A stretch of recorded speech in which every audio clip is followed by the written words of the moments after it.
Sample લીધા બાદ એ report આવતા અને અત્યારે હલચલ પણ જોવા મળી રહી છે કારણ કે પંકજ પીએમ નરેન્દ્ર મોદી આવી રહ્યા છે પ્રોટોકોલનું ખાસ ધ્યાન રાખવાનું હોય છે અને અત્યારે એટલા માટે જ આપણે જોઈ પણ રહ્યા છે દર્શકોને પણ બતાવી રહ્યા છે કે પીએમ આવી રહ્યા છે માટે પ્રોટોકોલ મુજબ એ રસ્તાને પણ ખાલી કરવામાં આવ્યા છે નાકની ભીડ ન થાય તેની પણ ખાસ તકેદારી રાખવામાં આવી રહી છે થોડી હલચલ પણ અહીંયા તેજ થઈ ગઈ છે બિલકુલ પ્રધાનમંત્રી નરેન્દ્ર મોદી અત્યારે અમદાવાદ પહોંચી ગયા છે તેમનો કાફલો છે સિવિલ હોસ્પિટલ ખાતે જવા માટે રવાના થઈ ચૂક્યો છે તેમની સાથે CR પાટીલ અને સીએમ ભૂપેન્દ્ર પટેલ પણ ઉપસ્થિત છે અને તેઓ અહીંથી સીધા હોસ્પિટલ જઈ રહ્યા છે અહીંયા તેઓ જે મૃતકોના સ્વજનો છે તેમની સાથે વાતચીત કરશે તેમને સાંત્વના આપે અને કઈ રીતે આખી આ ઘટના બની હતી એ માટે તેઓ ઘટના સ્થળે પણ જવાના છે આ ઘટનાને લઈને એર ઇન્ડિયાના જે MD અને CEO છે તેઓ પણ અમદાવાદ પહોંચેલા છે અને તેઓ પણ પીએમને આખું બ્રીફિંગ આપવાના છે કારણ કે આ જે વિમાન છે તેનું જે બ્લેક બોક્સ મળ્યું છે તેમાંથી એક કારણ સામે આવવાનું છે ત્યારે પીએમ મોદીની આ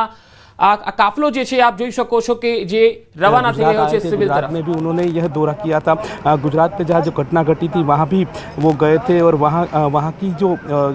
स्थिति है उनका भी निरीक्षण किया था उसके निरीक्षण के बाद वो सीधे अस्पताल भी गए थे अस्पताल जाके उन्होंने जो लोग जो दुर्घटना में ईजाग्रस्त हुए थे उनसे भी बातचीत करी थी उनसे भी मुआवजा लिया था हालांकि ये सब आप देख रहे हैं कि प्रधानमंत्री का काफिला अब तो निकल चुका है और सीधा वो घटना स्थल पर पहुंचने वाला है एयर इंडिया फ्लाइट की संख्या देखें तो AI 171 की दुर्घटनाग्रस्त के पूरा देश स्तब्ध होने की बात उन्होंने कल की थी सभी देशवादियों को हादसे से हताहत होने या हुए यात्रियों को परिवारजनों से खड़े होने की बात भी उन्होंने जताई थी हालांकि इस बात की बात है कि भारत सरकार और गुजरात सरकार मिलकर राहत कार्य में जुड़ चुकी है उस प्रकार की बात कल अमित शाह ने भी जताई थी और मृतकों की आधिकारिक संख्या और DNA परीक्षण के पश्चात अधिकार रूप से उनको घोषित की जाएगी इस प्रकार की बात की थी हालांकि प्रधानमंत्री नरेंद्र मोदी अभी तो निकल चुके हैं और सीधे वो घटनास्थल है वहां जाएंगे जी एक तरफ मृतकोना परिवारजनों हૈયાફાટ રુદન છે બીજી તરફ પોસ્ટમોર્ટમ રૂમની બહાર પણ પરિવારજનો જોવા મળી રહ્યા છે અને અહીંયા પણ પોલીસનો કાફલો પણ જોવા મળી રહ્યો છે સંજય આપણી સાથે જોડાયેલા છે જી સંજય શું અપડેટ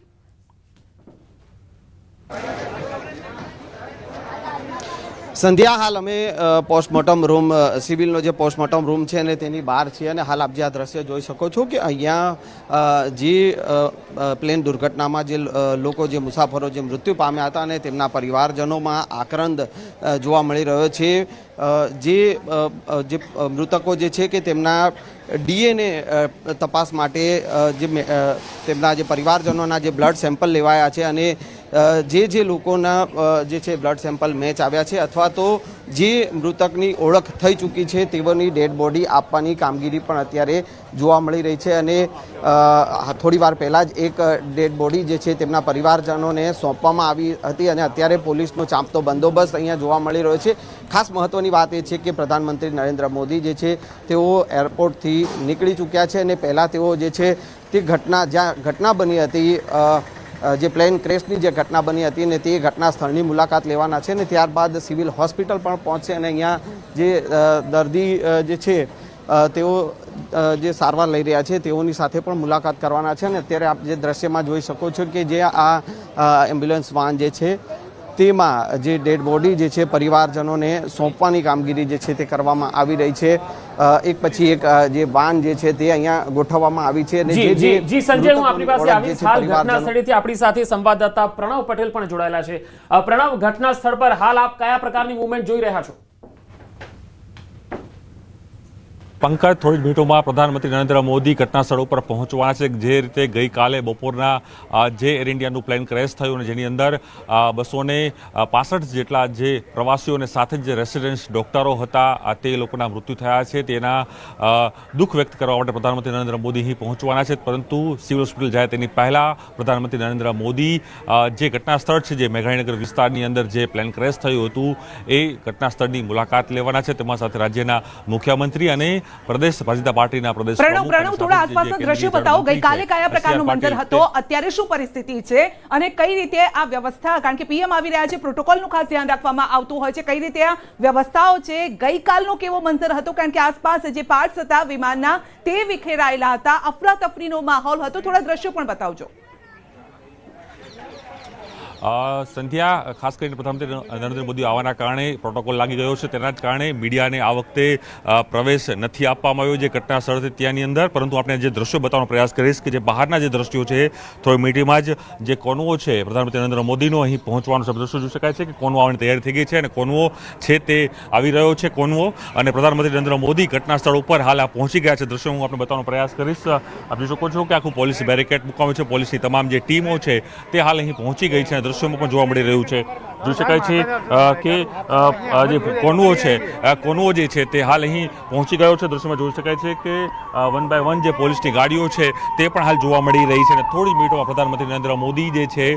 તે અહીં પહોંચવાના છે. હાલ જે સીપી છે તે પણ પહોંચ્યા છે, સાથે જ તમામ જે પોલીસ ઉચ્ચ અધિકારીઓ તે પણ અહીં પહોંચી રહ્યા છે 1 બાય 1, અને પ્રધાનમંત્રી નરેન્દ્ર મોદી માત્ર મિનિટોની અંદર જ અહીં જે ઘટના સ્થળ છે તે ઘટના સ્થળ ઉપર પહોંચવાના છે. તેની પહેલાંનો જે આખો રોડ છે તે પોલીસ જે દ્વારા કોર્ડન કરી દેવામાં આવ્યો છે, પ્રોટોકોલ લાગી ગયો છે, તેના કારણે માત્ર જે પ્રધાનમંત્રી નરેન્દ્ર મોદી છે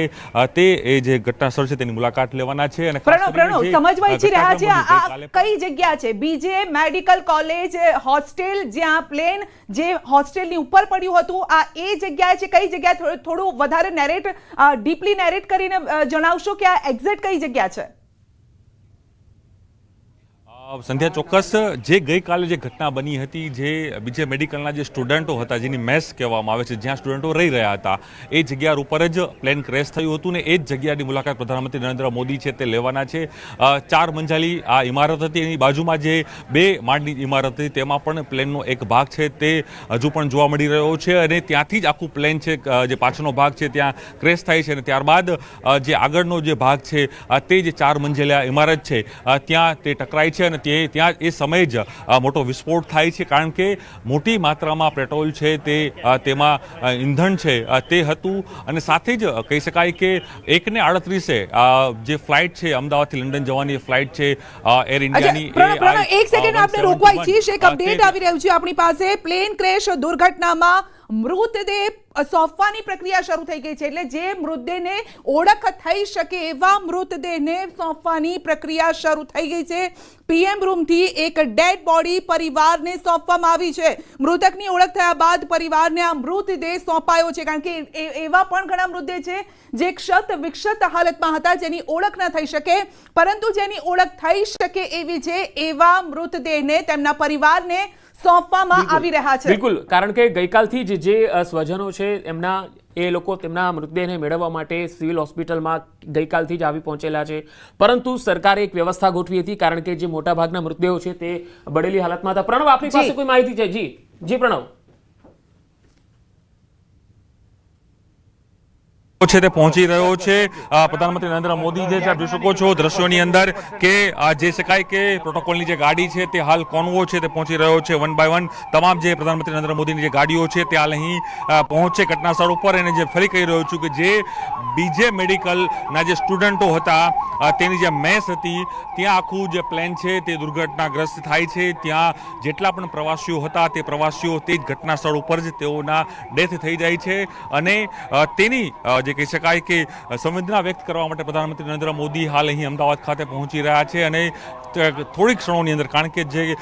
કોન્વોય જે છે તે 1 બાય 1 છે તેની તમામ ગાડીઓ છે તે આવી દ્રશ્યોમાં જોવા મળી રહ્યું છે કે કઈ રીતે વાહન છે તે આવી રહ્યા છે. દ્રશ્યોમાં પણ જોવા મળી રહ્યું છે પ્રધાનમંત્રી નરેન્દ્ર મોદી થોડી જ મિનિટોની અંદર અહીં પહોંચવાના છે. હું આપણે જે લાઈવ આ દ્રશ્યો બતાવી રહ્યો છું, કારણ કે પ્રધાનમંત્રી નરેન્દ્ર મોદી ખુદ તેઓ ગુજરાતી અને ખાસ કરીને જ્યારે દેશના અનેક એવા રાજ્યો છે તેના જે લોકો છે તેનું આની અંદર ડેથ થયું છે સમગ્ર ભારતમાંથી. આપ જોઈ શકો પ્રધાનમંત્રી નરેન્દ્ર મોદી તેની પહેલા આજે કોનવો છે તે હાલ આવી રહ્યો છે. દ્રશ્યોમાં જોવા મળ્યું છે કે તમામ અલગ અલગ જે અધિકારીઓ છે તે પણ પહોંચી રહ્યા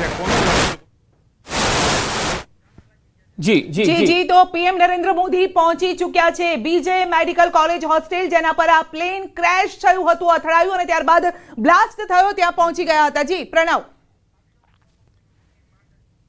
મુખ્યમંત્રી પણ સાથે જોવા મળી રહ્યા છે, રાજ્યના મુખ્યમંત્રી પણ છે, પ્રદેશના પ્રમુખ જે ભારતીય પાર્ટી CR પાટીલ પણ અહીં જોવા મળી રહ્યા છે અને કોન્વો છે તે આખો હાલ અહીં પહોંચી રહ્યો છે અને જે ઘટના સ્થળથી બીજા મેડિકલ જે સ્ટુડન્ટો તેની જે મેસ કહેવામાં આવે છે, જે PG વિદ્યાર્થીઓ છે તે જ્યાં આખું પ્લેન ક્રેશ થયું હતું ત્યાં હાલ દ્રશ્યોમાં જોઈ શકાય છે કે તે તમામ લોકો હાલ અહીં પહોંચ્યા છે. કોન્વોમાં પણ હું દ્રશ્યો બતાવીશ, આપ જોઈ શકો છો કોન્વો આખો પહોંચી રહ્યો છે અને અહીંથી મીડિયાને પ્રતિબંધિત કરી દેવામાં આવ્યો છે કારણ કે PM ખુદ આખા ઘટના સ્થળની છે તે મુલાકાત લેવાના છે અને એ મુલાકાત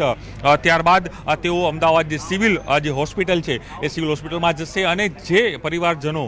ને પણ મળવાના છે કારણ કે આપે જે કહ્યું એ પ્રમાણે કે જે DNA ટેસ્ટની જે પ્રક્રિયા છે તે શરૂ કરી દેવામાં આવી છે. DNA ટેસ્ટના આધારે પરિવારજનોની જે બોડી છે તે સુપ્રત કરી દેવામાં આવી રહી છે, તેનો જે કામ છે તે શરૂ કરી દેવામાં કારણ કે ગઈકાલે પણ ઇમરજન્સી બેઠક છે અમિત શાહે અને રાજ્યના મુખ્યમંત્રીએ બોલાવી હતી સર્કિટ હાઉસ ખાતે. તેમાં પણ સ્પષ્ટ સૂચના આપવામાં આવી હતી કે સૌથી પહેલી પ્રાયોરિટી જે છે તે પ્રાયોરિટી એ રહેશે કે એક તો રેસ્ક્યુમાં કેટલા ડેડ બોડી છે તેને કેટલી રીતે બહાર કાઢવા, એની વ્યવસ્થા કઈ રીતે તેના પરિવારજનોને કઈ રીતે કોન્ટેક્ટ કરવો તેને લઈને આજે સવારે એર ઇન્ડિયાના MD અને CEO પણ ઘટના સ્થળે પહોંચ્યા હતા. તેમણે શું માહિતી આપી હતી કારણ કે PM અત્યારે પહોંચ્યા છે ત્યારે શું તેમની સાથે કોઈ વાતચીત થઈ શકે છે આ બાબતે? ચોક્કસ જે એર ઇન્ડિયા છે તેના જે ઉચ્ચ અધિકારીઓ પણ અહીં ગઈકાલે પણ પહોંચી ગયા હતા ઘટનાના જાણ થતાની સાથે જ જે ઉચ્ચ અધિકારીઓ છે એર ઇન્ડિયાના તે પણ આવ્યા હતા અને ખાસ કરીને જે ઘટના બની છે તમામ લોકોએ દુઃખ વ્યક્ત કર્યું છે અને ખાસ કરીને જે એરક્રાફ્ટ હોય છે કે જે વિમાન હોય છે તેનું બ્લેક બોક્સ છે એ મહત્વપૂર્ણ હોય છે. એ બ્લેક બોક્સ છે તે એકત્ર કરી દેવામાં આવ્યું છે, તે મેળવી લેવામાં આવ્યું છે. હવે તેના તપાસના આધારે ખબર પડશે કે આ ઘટના કયા કારણોસર બની છે, તેની પાછળનું મુખ્ય કારણ શું હોઈ શકે કારણ કે જે ફ્લાઇટ ટેક ઓફ થાય છે અને માત્ર ગણતરીની મિનિટોની અંદર જ એ ફ્લાઇટ સીધી રેસિડેન્ટ જે વિસ્તાર છે ત્યાં એ ક્રેશ થાય છે અને ત્યાં અનેક લોકો જ્યાં રહી પણ રહ્યા હતા, જે સ્ટુડન્ટો રહી રહ્યા હતા ત્યાં આખી આ ફ્લાઇટ ક્રેશ થાય છે. તેની અંદર મુસાફરો જેટલા પણ હતા, પ્રવાસીઓ પણ જેટલા હતા તેની અંદર ઇન્ડિયન પણ હતા અને સાથે જ બ્રિટિશ નાગરિકો હતા, કેનેડિયન નાગરિકો હતા, તમામ જે નાગરિકો એની અંદર સવાર હતા એ તમામ લોકોના ડેથ થાય છે. ખુદ બ્રિટિશ જે ગવર્મેન્ટ છે તેનું જે એમ્બેસી છે ભારતની અંદર, એમ્બેસીના પણ ઉચ્ચ અધિકારીઓ અહીં પહોંચ્યા હતા. એટલે એર ઇન્ડિયા હોય, બ્રિટન ગવર્મેન્ટ છે તેના પણ એમ્બેસીના જે ઉચ્ચ હોદ્દેદારો છે, અધિકારીઓ છે તે પણ અહીં પહોંચ્યા હતા અને સમગ્ર સ્થિતિનો તેઓ જાયજો લઈ રહ્યા છે કે ઘટના કઈ રીતે બની છે કારણ કે કદાચ પહેલી એવી મોટી ઘટના હશે કે જેમાં કોઈ પ્લેન ક્રેશ થાય છે તેની અંદર તમામ જે પ્રવાસીઓ, ક્રૂ મેમ્બર, પાયલટ એ તમામ લોકો જે ડેથ છે તે ઘટના સ્થળ ઉપર જ થઈ જાય છે. માત્ર એક વ્યક્તિ છે તે જીવ પોતાનો બચાવી શકે છે. જે દીવના છે તે લંડનમાં તેઓ જઈ રહ્યા હતા. જે રમેશ વિશ્વાસ કરીને જે વ્યક્તિ છે તે પોતાની જાન બચાવવામાં ક્યાંક એક સફળ